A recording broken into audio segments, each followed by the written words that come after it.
Eh bien, ça avance nos petites leçons, non?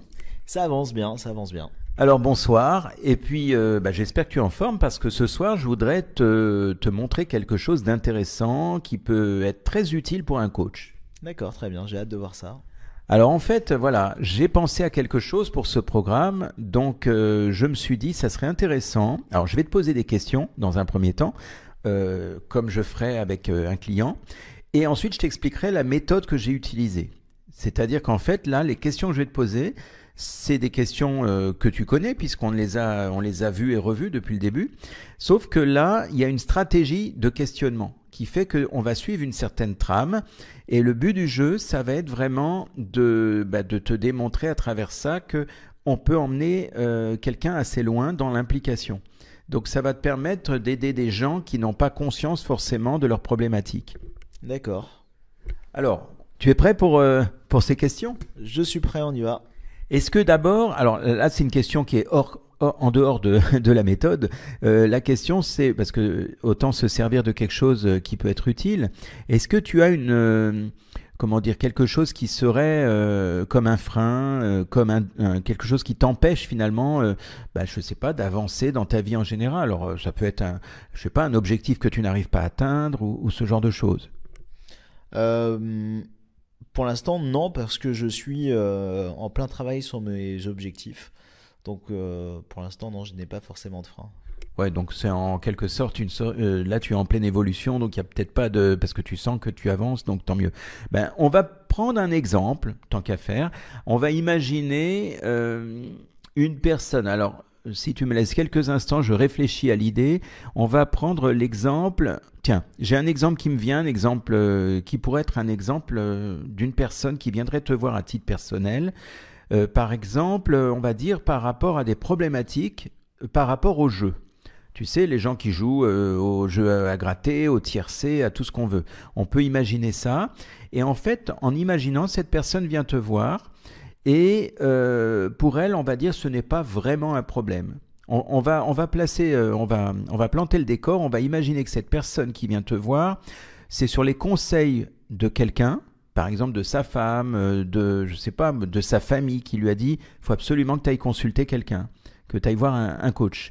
Et on va imaginer que cette personne n'a pas conscience qu'elle est en train d'aller droit dans le mur. Je sais pas si ça te situe.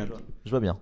Voilà. Donc en fait, je t'explique le contexte. Cette personne vient te voir, ça peut arriver, ce genre de choses, ça peut arriver.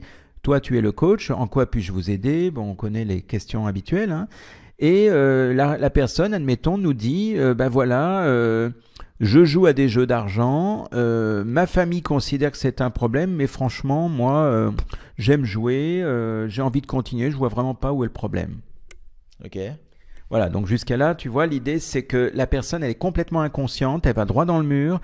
On pourrait même aller plus loin dans l'illustration, on pourrait dire que ça met sa famille en danger, puisque ça met finalement cette personne, on va dire, dans le rouge, quoi. C'est-à-dire qu'on va imaginer vraiment le scénario catastrophe où la personne, elle est finalement en train de jouer, elle ne se rend pas compte de là où elle va.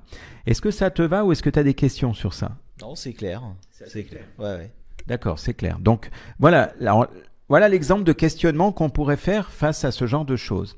Parce que si on lui dit à la personne, oh là là, mais vous savez, si vous continuez comme ça, vous allez droit dans le mur.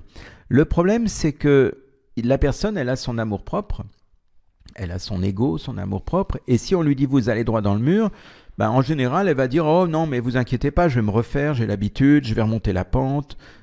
Tu vois l'idée ? Oui, puis en plus, elle va dire que tu penses comme sa famille, qui lui dit tout le temps, tu vas dans le mur à force de jouer à tous ces jeux. C'est exact, voilà. Donc là, il va falloir faire preuve d'habileté. C'est-à-dire, l'idée, ça va être de trouver un moyen habile de lui faire prendre conscience qu'elle est en train d'aller droit dans le mur. Et c'est là où on va utiliser cette stratégie de questionnement. Tu vas voir, ça va être intéressant et cette méthode, tu vas pouvoir l'appliquer à chaque fois que tu auras quelqu'un qui n'a pas conscience de sa problématique, qui n'a pas conscience que soit il va droit dans le mur, soit alors ça peut être aussi imaginons un chef d'entreprise qui est en train de dégringoler son chiffre d'affaires, il ne se rend pas compte, mais on sent que là il va pas tenir longtemps. Mais le problème c'est que imaginons un chef d'entreprise, c'est sa boîte, c'est lui qui l'a constituée, il n'a pas envie de la lâcher comme ça. Donc il ne veut pas forcément voir la réalité en face. Et donc souvent il est dans le déni et il va dire non, non, mais vous inquiétez pas, je vais me refaire, j'ai connu des moments difficiles. Donc comment procéder? Alors, tu es prêt pour la méthodologie? J'ai hâte de découvrir ça, oui.